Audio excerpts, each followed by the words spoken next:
question because once we go live, so people also can actually. Hare Krishna, everyone. Welcome back to the Bhagavad Gita Study Circle. We are in 144th session.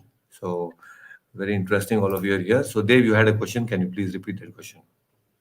Yes, Prabhuji, I had my open hand sanskar now recently, but I wanted to ask what is the ideal age that this should be done? Yes.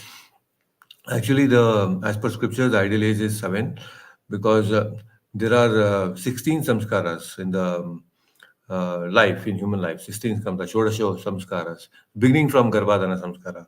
So that is the very first samskara that we are supposed to undergo. Samskara means it's a purificatory process. So human life is meant for purification. So samskaras like Garbhadana samskara, Seemantunayana, when the mother is pregnant for the 7th month, you know that Seemantunayana happens. In the 7th or the 8th month, it happens. And then there is a Namakarana, Chudakarana. So that way, samskaras are happening for our purification. And in the age of 7, that is when the Brahma Gayatri mantra is given by the, uh, actually, the father has to recite the Brahma Gayatri in the right ear of the son. And that is how the initiation process, the initiation into spiritual life begins at the age of 7. Basically, the student life. Now, the parents are saying that, okay, now you are 7 years old, you are no more under the care and love and affection of the parents. You are there, but in the older days, you will go to the Gurukul. Now you are actually a student of a Guru. So, earlier days, it was all residential schools, you are not under the care of home, you are under the care of guru. So you go there and you are completely there at the lotus feet of the guru and serving him nicely. And that whether you're a king's son or you're a shudra son or any son, we are all supposed to go to the gurukul and get educated. So basically we are uh, starting our formal education at the age of 7. And Brahma Gayatri is very powerful because we see that also the effect of that chanting of Brahma Gayatri in the case of Shukadev Goswami, not Shukadev Goswami, Parikshit Maharaj, when he was cursed by Shringi, the Brahmana boy. The Shringi was a Brahmana boy who had just got initiated 3 months before he actually cursed Parikshit Maharaj. So just by chanting 3 months the Gayatri mantra, he was so powerful enough to actually curse Parikshit Maharaj. You can see, and of course, later he repents and he starts lamenting. And generally, when children they do something wrong, they start crying. So Shringi was like that, a small boy. He started crying for the wrong that he has done because his father Shamik Rishi said that what a great mistake you have done. You have cursed the king. So the point here is the power of the Gayatri mantra. So when you actually start chanting the Gayatri mantra every day, it gives us immense purification. Not just purification, but it also develops our consciousness to receive a lot of spiritual knowledge. So, and that is exactly what is required for a student. A student means in student life, we are supposed to gain a lot of knowledge. So, when we start chanting the Gayatri Mantra, we start learning a lot of new things. The brain size is all same in humans, almost the same. But when you actually chant the mantras, your consciousness develops. The more you develop sattvic consciousness, that is how we receive more and more knowledge. We can retain more and more knowledge. So the beginning of the brahmacharya life begins with the Upanayanam. So it's a great responsibility and it's an opportunity for us to actually take a step closer to Krishna every day. So, 3 times in the Sandhya Kala, 3 Sandhyas, we are supposed to chant the Gayatri Mantra. And by chanting in the 3 Sandhya, we actually are remembering the Lord. And by remembering the Lord 3 times at least a day, that will be very special. So, there is a Guru Gayatri also. We are supposed, when you get initiated by a Guru, then we are also actually supposed to chant the Guru Gayatri also.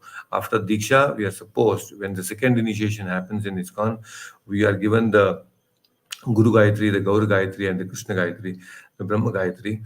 So we are supposed to chant all these Gayatri mantras. So then we are remembering the Guru and the Lord 3 times during the Sandhya Kal. That is very essential. Okay. Yes, Prabhuji. So with this, we will enter into the Bhagavad Gita study today. So, as usual, let us begin with the pranam mantras that will be displayed on the screen. And let's dedicate this session to His Divine Grace, A.C. Bhaktivedanta Swami Prabhupada, the founder Acharya of ISKCON and my beloved spiritual master.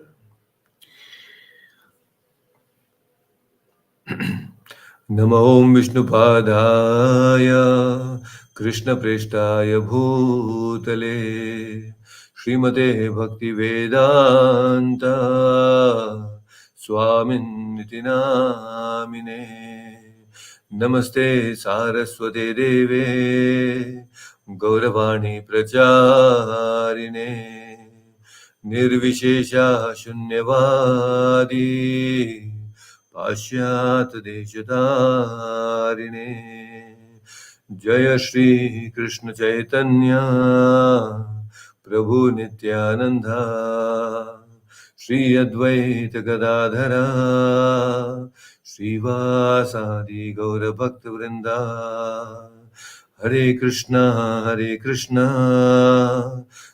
Krishna Hare Hare Hare Ram Ram Ram Hare Hare ओम अज्ञानतिमिरन्धस्य ज्ञानञ्जनशलाकया चक्षुरुन्मिलितं येन तस्मै श्रीगुरुवे नमः Hare Krishna. So, in the previous verse, we had checked this important thing. Krishna said, Yavat sanjayade kinchit sattvam stavara jangama kshetra kshetragna samyogat tad viddhi bharatarshava. O chief of the Bharatas, know that whatever you see in the existence, both the moving and the non moving, is only a combination of the field of activities and the knower of the field. So basically, what happens is we have this field, the Kshetra and the Kshetragna. So anything that is happening around the world, or you see anything coming up in the world, a new thing, it's because of the interaction between the Kshetra and Kshetragna. Kshetra is the matter, the 24 elements that we speak, and Kshetragna is the soul. So, whenever there is an interaction between the soul and the matter, that is when there is a new thing that comes, takes shape. There's a new creation that happens. Now, for all these things to happen, the interactions to happen, there is a sanction of the super soul. So there is soul which it desires, and because the soul desires, there is desires to enjoy matter, then the matter comes into picture and he actually manipulates the matter because of the desires. But that manipulation also is assisted by the Paramatma, the super soul. Because without his sanction, even the soul actually, in one sense, cannot actually manipulate the matter. So for every little thing that we come up, there is a sanction of the Lord that is required. So you can imagine how Krishna is actually sanctioning so many nonsensical things also that we desire for. Why? Because he has given us the full freedom. And because that full freedom is there, we misutilize and we try to either enjoy or suffer matter, through matter. Our whole experience of happiness and the experience of joy and the experience of distress is all a concocted idea of uh, concocted idea because we are in this material conditioning. Because we are conditioned so materially, our happiness and distress is limited to matter only. Now, no doubt, because there is matter, this body is also matter, then when there is interaction between the material senses and the matter, it gives us some sort of pleasure, but then it is not the ultimate. So that's why Krishna is now talking about something very important that he's talking is about how you should see, a devotee should see, a person in knowledge should see what is the Kshetra, what is the Kshetragna, how these are interacting. See, Krishna in the next these 3 4 verses is going to talk about the importance of actually seeing. That is the nature of the material world and the people here, because a lot of emphasis is put on seeing, right? People are always talking about, oh, only if I see, then I will believe. So people have this concept of, seeing is believing. And unless you see, I will not believe, right? But how to see, people don't know. They want to believe something that they see, but Krishna is now talking even more fundamental. He's saying first you learn how to see. So, right? Otherwise, if you don't know how to see, then you're not going to believe. So Krishna is now talking and stressing upon a very important thing, that is, how do we see? Oh, Prabhuji, how do we see? What do you mean, how do we see? We are already seeing so many things. Krishna is talking about seeing not the material things, but seeing the real Kshetra and Kshetragna and the interaction between the Kshetra and Kshetragna. That is true seeing, right? So that's the important thing. Achyutanji, you unmute yourself. Let's chant the next verse, the first verse for today. Very important verse. Okay. Let me add Achyutanji. Yes, Achyutanji is added now. Okay, Achyutanji, now you can chant. Samam sarveshu bhuteshu समं सर्वेषु भूतेषु तिष्ठन्तं परमेश्वरम् तिष्ठन्तं परमेश्वरम् विनश्यत्सु अविनश्यन्तम् विनश्यतु अनिश् अविनश्वन्तम् यः पश्यति स पश्यति. यः पश्यति स पश्यति Again, समं सर्वेषु भूतेषु समं सर्वेषु भूतेषु तिष्ठन्तं परमेश्वरम् तिष्ठन्तं परमेश्वरम् विनश्यत्सु अविनश्यन्तम् विनश्यस्विनश्वन्तम् यः पश्यति स पश्यति. यः पश्यति स पश्यति. Yes, please read the translation. One who sees the super soul accompanying the individual soul in all bodies, and who understands that neither the soul nor the super soul within the destructible body is ever destroyed. Actually, Hmm. it's very good. See, the Krishna is saying that how, when we actually start seeing that there is Paramatma who is accompanying like a friend within our heart all the time, irrespective of whether this body is there or not, called Paramatma is there with us all the time, even when we are not in this body. Many times we say, no, Paramatma is in my heart. Okay, what happens if this body falls down and we give up this body and I don't have my heart anymore? Will that Paramatma not come with us? Oh, no, Prabhu, now my heart is gone. The soul will not say that, oh, my heart is gone. Now the Paramatma is also just going to stay in that heart. No, it's not like that. He will continue to be with us all the time. That is what is explained. Who understand neither the soul nor the super soul within the destructible body is ever destroyed. So the Kshetragna and Paramashetragna are never destroyed. Even when the body is gone, they will continue to exist. And when we actually start seeing this, then Krishna is saying, actually, he sees. That means right now, although we have some capability of seeing, but that seeing is actually incomplete. Why it is incomplete? Because you just see, we are just not able to explain the fact that how the soul is actually transforming. The soul is transforming from a small baby form to a childhood form, then a grown up form, then slowly it becomes old and it is dying. When this process is happening and we still have the experiences of being a same person, we are not able to actually understand that, yes, why not that the same experience can be carried forward? If not the same experience, at least the experience of my existence, yes, I exist. I can actually exist even when this body is finished. That experience is there with us from so many lifetimes, but we have forgotten. We have actually been carrying this experience Life after life after life, every time we die, we have this experience of going forward and taking up a new body. But somehow, because of the material nature, we forget. But just imagine if we can actually at least logically understand. We are not able to go back now and pray, Lord, you show me all my past lives. Actually, in the mother's womb, in the seventh month, some fortunate babies are able to see the 100 lifetimes, the past lifetimes. In the mother's womb itself, Krishna shows them. Okay, see, this is what you were there in the last 100 lifetimes.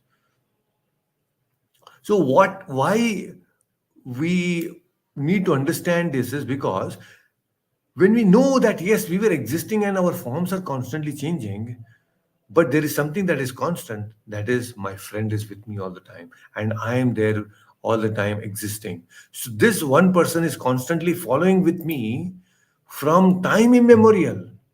So, if we can somehow intelligently understand that, if we can understand this differences between Kshetra, Kshetrajna and the Paramashetrajna from a bona fide person, when we start understanding these differences from a guru, in the association of a good spiritual mentor, when we try to understand these differences about the body, the proprietor of the body, and of course also the friend who is along with the proprietor, then that is true knowledge. That is knowledge. Prabhupada is explaining this in the purport. So, knowledge means what? We see. When you have knowledge, you actually see. For example, now when we see water, water is H2O. There are two molecules of hydrogen, one atom of oxygen, right? Why we, although we don't see these things, but we have studied, we have the knowledge that yes, water means H2O. Or when we have this idea of that, yes, exactly when we mix this chemical into another chemical, it changes into a certain color. And you know why exactly it changes into a certain color? Because you know that there is a science, you have a knowledge about it. It's not magic. You put some color, put some chemicals, it changes some color. It's not magic. For a person who has no knowledge, he may think, oh, the change of the color is because there's some sort of magic into it. It's not magic, but it is science, right? That means when you have knowledge, you actually see. Although it is not visible, but you actually see, right? So similarly, seeing is not just seeing through these eyes, whatever is just visible to this eyes. First of all, what is the capacity of these eyes to see? I'm stressing upon this point of seeing because the next three, four verses, Krishna is actually stressing upon this very important point of seeing. But Krishna is not talking about the seeing that we are doing right now. It is beyond that. So, you see, even with this material eyes, there are so many things that we don't see, but we experience and we believe in it. Some of you can give examples that we don't see certain things, but we actually experience those things. What are those? Can you give some examples? The things that you don't see, but you actually, Love Prabhuji air. you see? Now there is air all around us. There is air we experience, but then we don't see it. Wonderful, very nice, Mataji. Anything else? I said love, love, as in love Yes, and care. emotions. Correct? So there is emotions. There are emotions that we can't see. So there are so many emotions, but we experience. There's a force, right? There's a force of love. There is a force of anger. Emotions are there. So many emotions are there. We don't see them, but we actually experience them. The experience of love, the experience of anger, right? So wonderful, very nice. The feelings. So Kojik is saying air, wind, cold, warmth, right? We don't see all of these things, but then we experience these things. There are so many small microorganisms, right? There are so many bacteria, viruses. We don't see, we don't experience, but we know they exist. But when we actually put them under the scanner, under the microscope, then we are able to see them.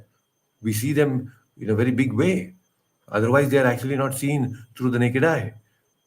But under the microscope, we see, oh, so many germs are there. Yes, hunger is an experience. We don't see that, but then we experience, right? So there are many things that we cannot actually see through this blunt eyes, this material eyes. So our capacity of seeing is very less. The X-rays, we don't see. There are so many rays, the all the telecommunication waves that are there. We don't see any of these things, but still our mobile phones are working. Why? The Wi-Fi signals, we don't see them, but things are working. Our gadgets are working. They're getting energized. They get receiving the signals. All this is because we know today the signal is there. Moment we see that, the umbrella, the Wi-Fi umbrella, we see that and understand. Yes, we know, we have in the knowledge that yes, there is Wi-Fi around here. I'm able to catch it. When you have knowledge, you can actually see. So Krishna is telling now, enough of all this material seeing. Start looking into your inner journey, your true self. Start looking into that. That is actually seeing. When you start looking and start differentiating the Kshetra and the Kshetragna, when you start seeing these two things as different, that is actually seeing. Why Krishna is stressing upon this point is because right now we are thinking that this body is me.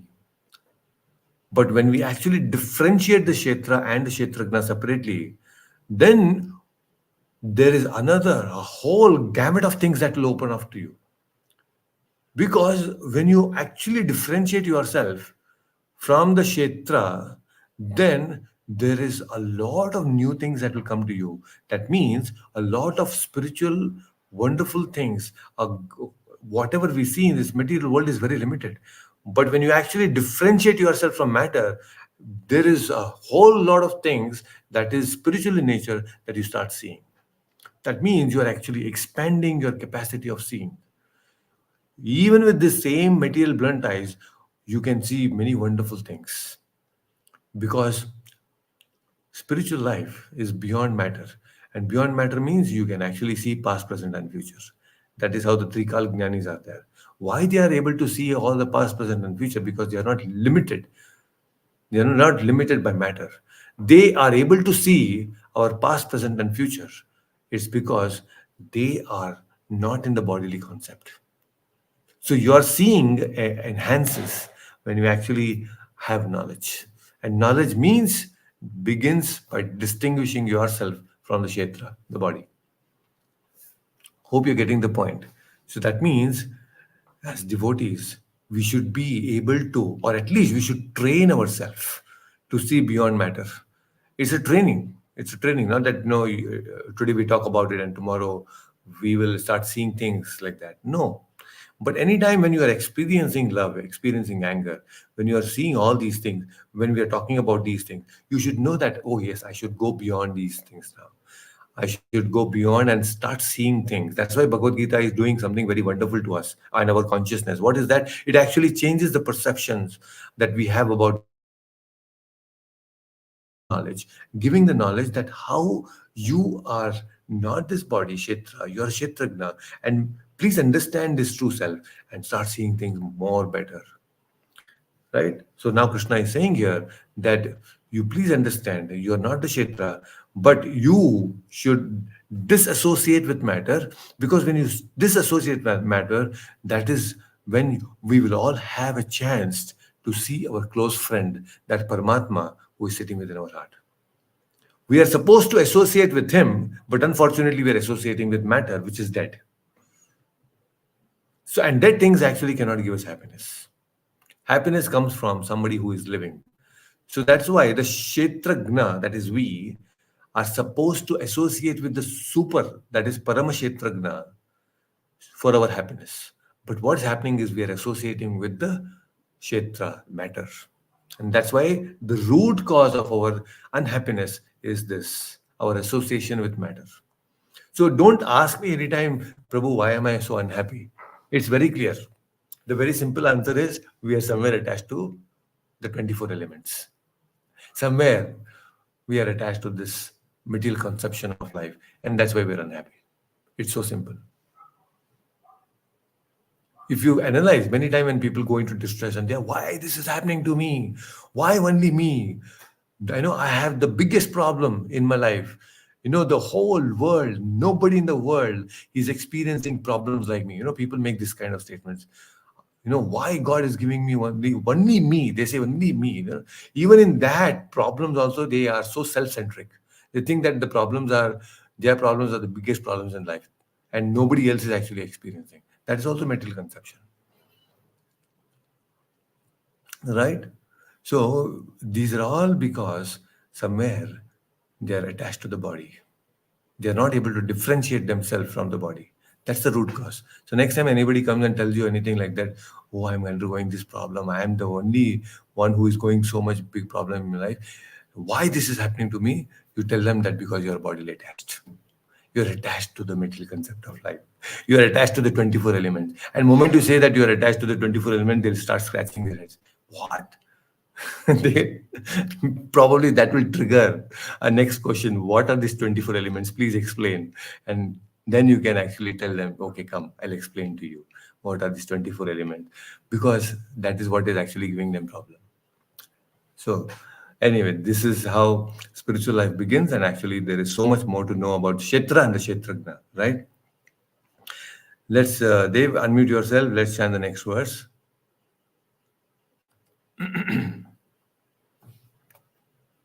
29th verse. Here also Krishna is actually again stressing upon the next level of seeing. So Dev, unmute yourself.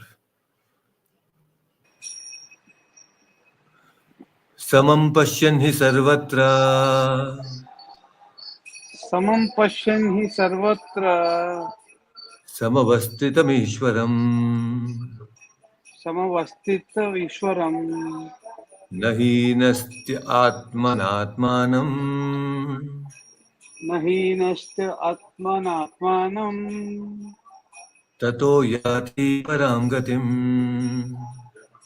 ततो याति परां गतिम्. Once again, samam pashyan hi sarvatra समं पश्यन्नि सर्वत्र samavasthitam ishwaram समवस्थितमीश्वरम् न हीनश्चात्मनात्मानम् न हीनश्च आत्मनात्मानं ततो याति परां गतिम्. ततो याति परां गतिम्. Thank you so much. Please read the translation, Vinodji. One who sees the super soul equally present everywhere in every living being does not degrade himself by his mind. Thus he approaches the transcendental destination. Hare Krishna. Hare Krishna. Very interesting. Here, Krishna is again talking about seeing something very important. What is that seeing something important? Samam pashyan hi sarvatra. Samavastitam Ishwaram. So, when we actually start seeing that the super soul is equally present in everywhere. In a previous one of the chapter, we had this very famous verse, right? That Vidya Vinaya Sampanne Brahmani Gavahastini Shunichaiva Shvapakeja Panditaha Samadarshinaha. Right? Krishna was talking about being a Samadarshi. So Samadarshi means in that context, a Pandita is one who actually sees every living entity as super soul. Samam pashyan hi sarvatra. Panditaha samadarshinaha. There it was like mentioned samadarshinaha. He sees everyone to be super soul. What here Krishna is talking is samam pashyan hi sarvatra, sees everyone as equal, but at the same time samavastitam ishwaram.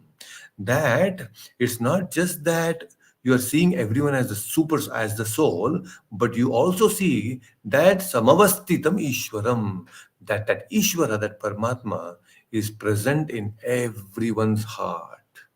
So when we actually start seeing that not just that there is a that the soul, but there is a super soul also accompanying that person, then what happens? The outcome of that is, of this kind of seeing, is that he does not degrade himself by his mind. Why he does not degrade himself as a mind? Because you see, what is the mind filled up generally? The mind is filled up with lust, greed, anger, envy, pride, jealousy, right? All these different vikaras are there in our mind. And generally, what happens is, you become envious of someone. Why? Because you see that person is growing so much and he's different from me. I why we are envious of someone or why we are jealous of someone, why it is because we see that person different from me. When we see or have this kind of mental differences, then when we differentiate on a material platform, oh, that person is more capable than me, that person is more wealthier than me. When we have this kind of differences, material differences within our mind, then what happens is we degrade ourselves with these lower qualities, right? But just imagine now, if you are able to see that this person is actually not this body, but he is also accompanied by the super soul, the same super soul, that Paramatma who is in my heart is also in that person's heart.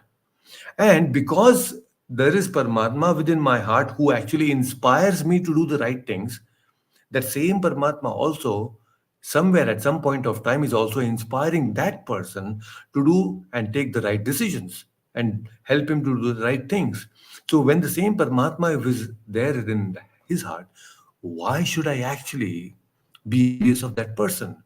If he is actually progressing, that means there is a sanction of the Paramatma.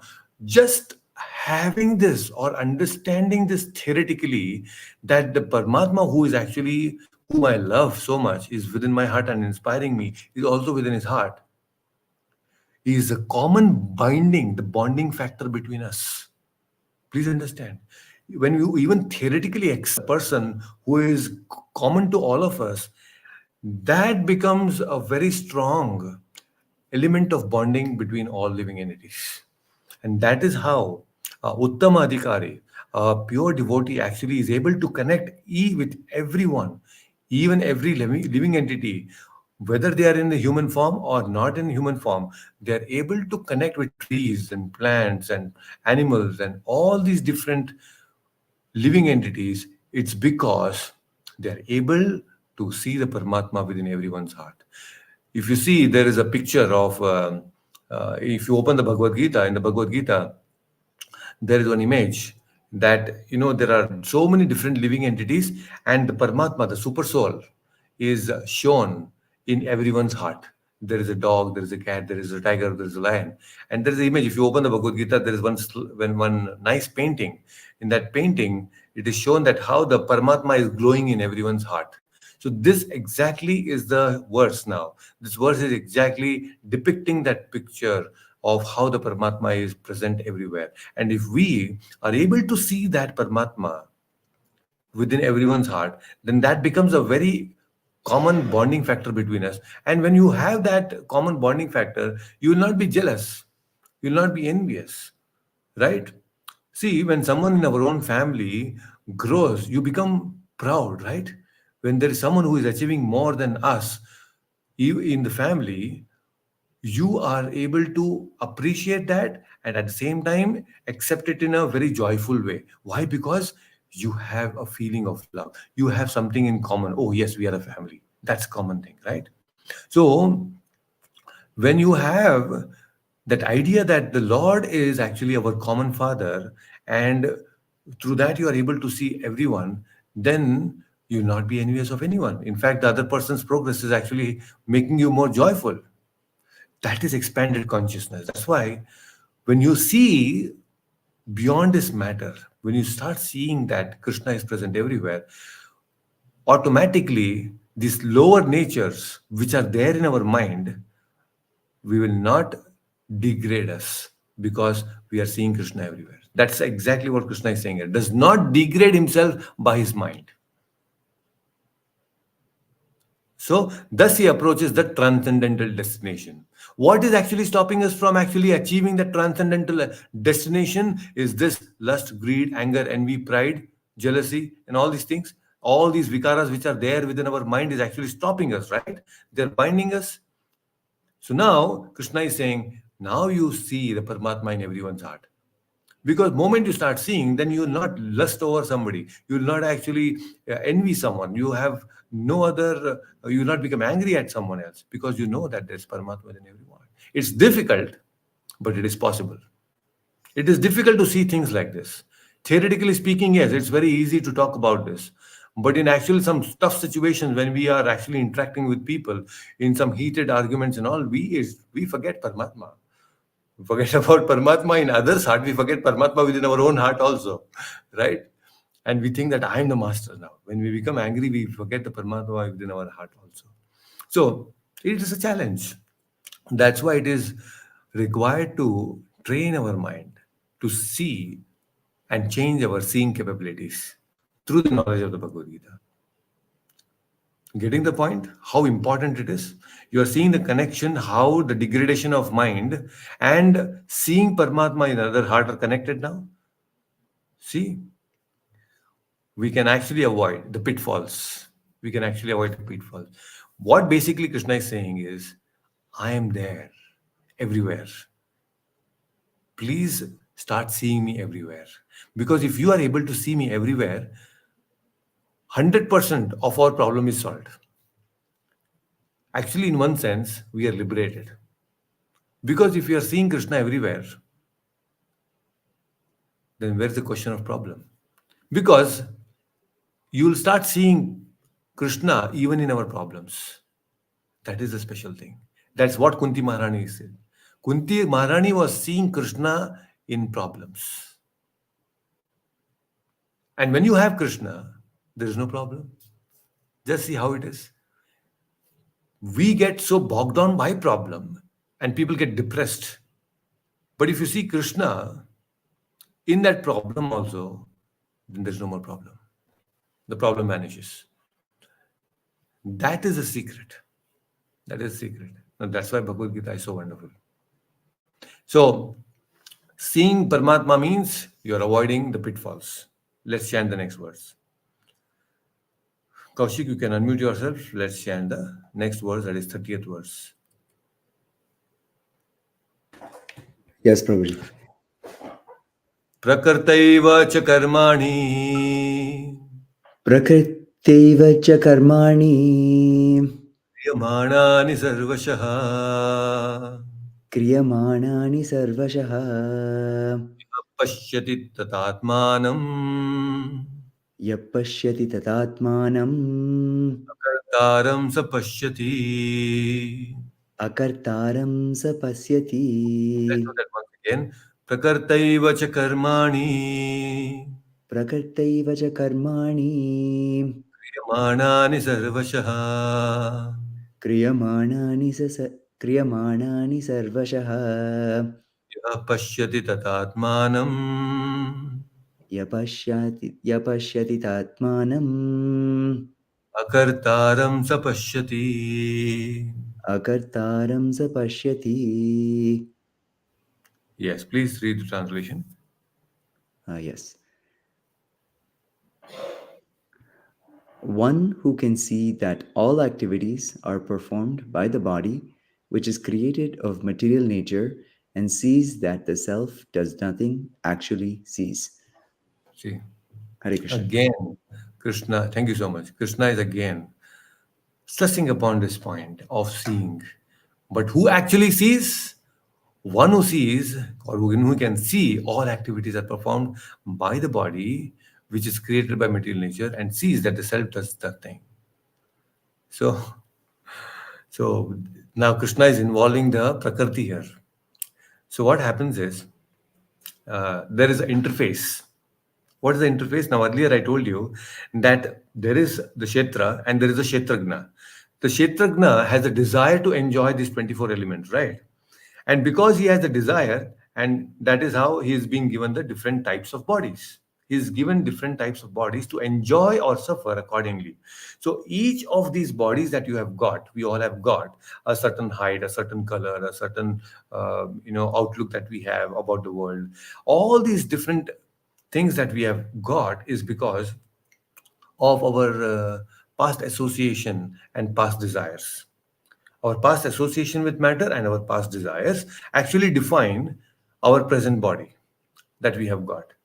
So, what Krishna is saying is, if you can actually see that all these activities are performed by the body, but body is there given to us because of our past desires. But right now, I also have certain desires which are actually influencing my current actions and also my future actions and my future results. But what happens between the Kshetragna's desire and the interaction? How is it happening? There is Prakriti also involved. Now, Lord is only sanctioning, but there is Prakriti involved there. When I say Prakriti, that means the three modes of nature: the Sattva Guna, Rajoguna, and Tamoguna. So the functions or the um, all these different variables, these 24 elements are interacting, they are coming up with so many different things. The combination, the forms and the colors they takes, it's all because there is a involvement of Prakriti. That means there is involvement of the three gunas, the Sattva, Rajas and Tamas. So the Sattva, Rajas and Tamas actually is the force that interacts with these 24 elements, and it actually ensures that our desire gets fulfilled. So we desire, moment we desire, then there is a sanction by the Paramatma. And when the Paramatma sanctions, then the three modes come into picture, because Krishna says that this Prakriti, Kriyamanani, Gune Karmani, Sarvasha. This Prakriti is actually my Adhyakshena Prakriti. My this material nature is my nature. I mean, it is working under my Adhyakshena, under my supervision. This material nature works. So what happens is we desire, Paramatma sanctions, and after the sanction of the Paramatma, the three modes immediately get into action, and then they actually do whatever is required within this body for the body to perform actions. So this body is not independent, it is driven by the force of the three gunas, but the three gunas act only when there is a sanction of the Paramatma. And why the Lord sanctions? Because you have desired. You have desired. This is how the flow is. So Krishna is saying, if you can actually see these things happening, how these interactions are happening, then you are actually seeing. You are able to see the right things if you have this knowledge. So all that digestion that happens within our body, that yawning that we do, we feel sleepy. All these different actions which are performed within the body is actually performed due to the presence of the material energy, that is the three gunas. And the three gunas are under the control of Paramatma. So there is so many things happening within this body. So a lot of things are happening. So we should be aware. The whole process of spiritual life and the Bhagavad Gita is to make us aware of these realities so that we can see things as they are. And it helps us so much. It helps us so much to take right decisions and make our life better. Right? So very nice. So let's go to the next verse. Hina Mataji, I'll add you. So let us chant the 31st verse. Yada bhuta pratak bhavam यदा भूत पृथक्भावम् ekastam anupashyati एकस्थम् अनुपश्यति tata eva cha vistaram तत एव च विस्तारम् brahma sampadyate tada. ब्रह्म सम्पद्यते यद्ददा. Once again, yada bhuta pratak bhavam यदा भूत पृथक्भावम् ekastam anupashyati एकस्थम् अनुपश्यति eva cha vistaram तत एव च विस्तारम् brahma sampadyate tada. ब्रह्म सम्पद्यते तदा. Wonderful. Please read the translation. When a sensible man ceases to see different identities due to different material bodies, and he sees how beings are expanded everywhere, he attains to the Brahman conception. Hare Krishna. Thank you so much. So basically, what happens is now, when a sensible man ceases, means you stop to see different identities due to different material bodies. So it's so important. Like the previous verse I mentioned, that how Vidya Vinay Sampanne Brahmane Gavahastini Suni Chaiva Supakecha Panditaha Samadarshina.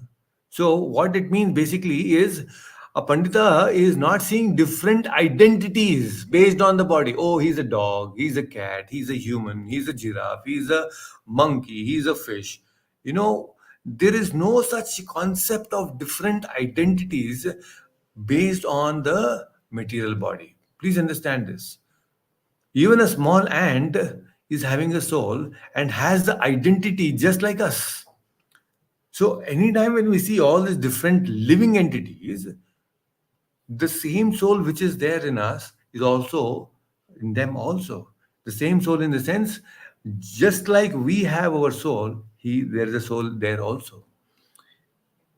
So that identity based on the material body is not very important. We have to stop this kind of vision altogether. We should never see all this living entity as something different. So, which means when we talk about brotherhood, right? Many people say that okay, brotherhood is not just between humans. When you actually have a common father, the Paramatma, Parama Paramatma, that is Krishna, then what happens is we accept all the living entities to be our family. That is the speciality. That is how it is.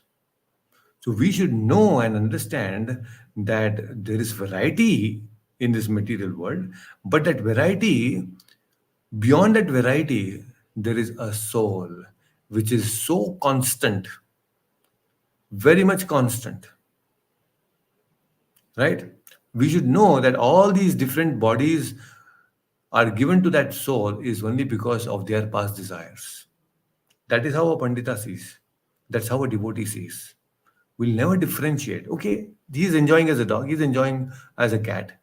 Whatever body he has, it's because of his desire in the past. And I don't know that what I have desired in the past and so many lifetimes before, but at least I'm happy that I have desired to be a or done some actions that I have actually become a human being now. Let me not waste my human form of life. Let me start seeing things beyond this matter. At least now, at least now, let me see something beyond this matter. Let me not create these differences. Most of these differences and all this is actually blocking my own happiness. It is stopping me to be truly happy because I'm seeing all these differences. But when I see things beyond this matter, I will become happy. You accept things much beyond this matter. That is needed. So that is why Krishna is actually stressing upon seeing. All these last three, four verses that we've read now, Krishna is only talking about the importance of seeing, but he's actually telling us it's not so important to see, but it is actually important how to see. Because we are seeing anyway, but we have to see with knowledge. Knowledge helps us to see the right things, the right way. Correct? Many times Prabhupada also gives this example. When a car breaks down and you open the bonnet, you see so many things there, but you will not be able to understand and correct or rectify the car because you are not able to see what the mechanic sees. But when the mechanic comes and he sees the same engine, in a matter of minutes, he will switch on the car and you will be running. Right? Why? Because he sees things beyond our vision. Because he has knowledge. That is what Krishna is trying to equip us with this now. Because we are seeing something, we are seeing this world. But Krishna is saying, okay, you gain this knowledge. When you gain this knowledge, you will start seeing beyond this matter. Your perception will change. And you will be able to rectify the problems very quickly. That's why we will not be able to, will not be degraded by our own mind because we are able to rectify our problems automatically within the mind. Right? So we'll not get degraded. So see how these things are so connected so nicely. So this material vision is not actual vision, Prabhupada is saying. Material vision means to see different things. Spiritual vision means to see everything is spirit, right? So this is how very special. So we'll cover one more verse today, and then if you have any questions, then we can discuss that. So let's chant the verse number 32. So, Dave, you have not chanted, so you can unmute yourself. Yes, Prabhuji. Anaditva nirgunatvat Anaditva nirgunatavat paramatmayam avyayam. paramatmyam avavyayam. Sorry, it is not that. Paramatmayam avyayah. Paramatmayam avyayah Sharirastopi kaunteya sharirasthopi kaunteya na karoti na lipyate. न करोति न लिप्यते. Once again, anaditva nirgunatvat अनादित्वं निर्गुणत्वात् paramatmayam avyayah परमात्मा परमात्मायम् अव्ययः sharirastopi kaunteya शरीरस्थोऽपि कौन्तेय na karoti na lipyate. न करोति न लिप्यते. Wonderful. Please read the translation. Those with the vision of eternity can see the imperishable soul is transcendental, eternal, and beyond the modes of nature. Despite contact with material body, O Arjuna, the soul neither does anything nor is entangled. Correct. Yes. So this is very interesting point. So Krishna is basically saying that actually the soul is not entangled by any of this matter. Just like when the water and the oil, they do not mix. You put oil in the water, they do not mix. So similarly, the spirit soul and the material body, they actually, in one sense, they do not actually mix with each other. There is no, it's not entangled that way. What is entangling is our own material desires, not the 24 elements by per se. The 24, the matter cannot touch spirit. Please understand. What is actually touching or binding us to this matter is our desires. Our desires means then we are putting our desires into this material mind. So that mind is actually what interacts with the body and the senses, right? So we have to purify our mind. When we purify our mind, then automatically all these attachments that we have to this material body, which is actually in one sense not, that's not what we are, that's not our true identity. We will be able to disconnect with this material identity and we'll be able to see our true identity. Correct? So Krishna is saying that we're all born with this material body, but in no way we are actually the material body. A spirit soul cannot in any way be the same as the matter. It is totally different. Just like water and oil are completely different entities and they are having different characteristics. Similarly, the soul has different spiritual characteristics, whereas the material characteristics are completely different. Right? So that's why we are Satchit Ananda, but whereas the matter is not Satchit Ananda, it is completely opposite. So these two opposites cannot mix together. So unfortunately, we are trying to identify with this temporary things, which is because of our disconnect with Krishna. So we have to connect with Krishna so that I'm not entangled. We are not entangled, but we have artificially, in one sense, due to attachment to this material body, we are entangled. And that entanglement is giving us what result? A body after body after body. Every time we die, we are getting a new body, and that is why we are called entangled. We are entangled, although we are not entangled. Just see. So, by nature, we are full of bliss, Satchidananda.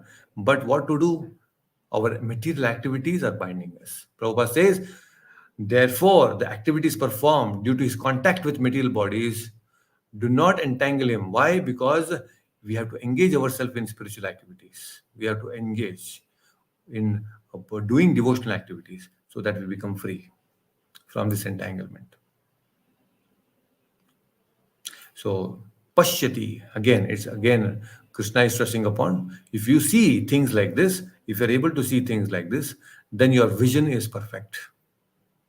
So those with the vision of eternity can see that the imperishable soul is transcendental, eternal, beyond the modes of nature. So we have to learn how to see things which are spiritual in nature. Right? So thank you for joining today. And we have discussed some very important things on actually seeing. Thank you so much, Lakshmi Mataji, for joining. You were a little late, but that's fine. No problem. Thank you for joining. Any questions? Prabhuji, Yes, Achyutanji. actually, I had one question. In fact, one, yeah. So we are now, we are fortunate that we are listening to Bhagavad Okay. Gita to our Guru during this lifetime. So is it that we have been listening to only Bhagavad Gita only in this lifetime, or has the process started earlier also? That is one question. I It's don't a good know. question. Just wanted to understand that. It's a good question. Actually, the Paramatma, the friend in the heart, is actually giving us opportunities in every lifetime. He gives us opportunity because he's a friend. He's constantly trying to bring us to this spiritual platform. But what happens, life after life, we have rejected. But somehow, not somehow actually, it is because of Prabhupada's causeless mercy that this lifetime we have gotten chance to connect with Prabhupada. And because Prabhupada is there playing a very active role in our life today, and that is why we are able to understand Bhagavad Gita and understand Krishna. So actually all thanks to Prabhupada because somehow he got all of us connected and now he's trying to connect us to Krishna. So, although in previous life there were many wonderful opportunities that Paramatma was trying, but that is why, it is said that the role of a guru is more important sometimes than the role of Krishna because guru plays a very important role.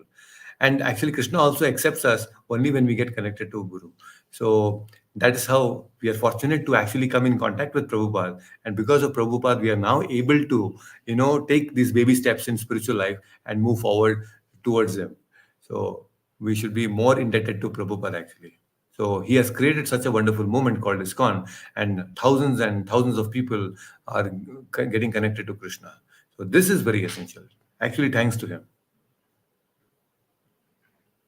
He made it very Thank you, easily Prabhuji. available. He made it very Yeah. easily available. It was very difficult. In the previous lifetime, also Paramatma has given us chances. And yes, it is not that zero or one logic. Something, some punya karma we have done in the previous lives also. Some unknowing sukruti we have actually must have got. So Krishna looks at all these different parameters and he actually directs us to a guru also. When he sees that, oh yes, he has this much of punya karma, he has so much of sukruti in his previous life he has acquired. So he also directs us as Paramatma, as a Chaitya Guru, he directs us to the external guru called Prabhupada. And he ensures that we move forward in our spiritual life. So Paramatma as a Chaitya Guru is also constantly looking at all the different good things that we have done in the past. And he ensures that it never goes in vain. It is noted. Every little thing that we do is noted by Krishna. Swalpam apiyasya dharmasya trayate mahato bhayat. Even a little dharma that we do is noted by Krishna and he actually pulls out of the greatest danger. And the greatest danger is what? The greatest danger is the repeated cycle of birth and death. So Krishna actually is trying to take out of this cycle of birth and death. Now, that is happening through the medium of Prabhupada. So, Prabhupada is a medium, external medium for us. Internal medium is Paramatma. External medium is Prabhupada. What more do we want? This is such a perfect combination, right? So we have the best guru, we have the best supreme personality who are so forgiving. They are so compassionate. In spite of we doing so many mistakes and so many blunders in our previous life and in this life, forgetting Krishna again and again and again, they are still constantly reminding us that you have to come back. You come back to home, your true home. Krishna says in the Bhagavad Gita, we have read that apiche so duracharo. Even if you by mistake have actually forgotten the spiritual life, don't worry. If you have done some mistake, Krishna says, I will forgive that devotee. Accidentally, you have committed some wrong thing. Don't worry. I will bring you back again. So we should constantly also strive. Krishna is trying so much from his side to pull us out of this material world. We should put a little effort, and that effort is very simple. Just come and attend the session on a Sunday morning, and then you're taking a baby step. And that you can do always more, but at least this much you should do, right? So let us take this seriously. Prabhuji, I had a question. Yes, Madhu. Yeah, Prabhuji, in the first verse, I think you mentioned something about the play of the mind. Hmm. I did not get it. One of the words, that degradation of the mind, right? Yes. Krishna No, is you saying, said that Krishna. the mind thinks that these 24 elements is everything, Yes, and we are not able to think beyond that. correct. So, can you just explain that? So what happens is, now, see, our mind is attached to this material body, and material body means 24 elements. We are actually connected. We are, all have these 24 elements with us. Our bodily constitution is made through these 24 elements. So now what happens? And one of the element of the 24 elements is also mind. Man, buddhi, ahankar is also one of the 24 elements, right? So what happens is, the consciousness right now is filled with this material idea that I want to enjoy or suffer through this material 24 elements. That soul is desiring wrongly that I want to experience happiness through this matter. And although it is supposed to enjoy independently from the matter and be only dependent on Krishna, but now what is happening? I don't want Krishna. We are rejected. So what happens is, we want to enjoy this matter, but enjoy matter how? Enjoy matter through the mind, because the experiences of emotions, the pain and pleasure, where is it? The experience of pain and pleasure is all there in the mind. More than the physical body, the experience of eating a gulab jamun is not just on the tongue. The experience of eating a gulab jamun, that pleasure that you get, is in the mind. It's such a wonderful sweet. Where that experience you're enjoying? In the mind. Amazing. Yesterday I had been to Hare Krishna Hill Brahmotsava. We were attending there, and they had given something very new.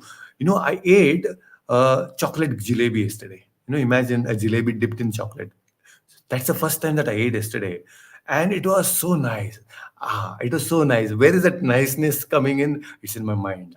In the mind, I'm thinking, it is so nice. Of course, it gives some taste to the tongue, but the pleasure, that experience, is in the mind. Getting the point? So we are enjoying this material body, but that enjoyment more than the physical body is in the mind. So mind is also one of the 24 elements. So Krishna is saying, enough. There is physical pleasure, there is mental pleasure, there is intellectual pleasure, there is a level of happiness at the ego level also. All this is tucha. It is all a lower pleasure. You have a wonderful opportunity to enjoy your true nature, Satchit Ananda. Because all these enjoyments are temporary, whether it is a enjoyment at the physical level, the mental level, or intellectual, or the ego level, is all a lower pleasure. It cannot give us happiness beyond, or constant and continuous happiness is only derived through the soul, not the matter. These 24 elements cannot give us continuous happiness. There is always breakage. There is, break ke baad. Again, happiness, break ke baad. And sometimes, the breaks are so long, you become so irritated. In life, that's what's happening. You know, we want to be happy. The duration of the happiness is so less, but the breaks are so long. That happens when you're watching TV also. You have your favorite show, but more than the show, if the show is just 15 minutes, the advertisements will be for 30 minutes. There's long breaks, and that's exactly what is happening. We have so long breaks between happiness, and that happiness is not lasting. So why take all these long breaks and be caught up with this temporary happiness with 24 elements? I'm not this. Let me enjoy my Satchidananda Swarupa. That's the plan. That's how it is. Okay, Prabhuji, thank you. Okay, so good. All right. Thank you so much for joining. And we'll discuss from where we are left. We have so much stress on seeing is believing, but what you want to see and how to see, contemplate on that today. And when you see something today, ask your questioning, question your seeing. When you question your seeing, probably that will lead up to many more wonderful things and questions, and you can ask them in the group. Okay. All right. Thank you so much for joining. We'll meet again. Please take care. Hare Thank you, Krishna. Prabhuji. Hare Krishna. Hare Hare Krishna. Krishna. Hare Krishna, everyone. Hare Hare Krishna. Krishna. Hare Krishna.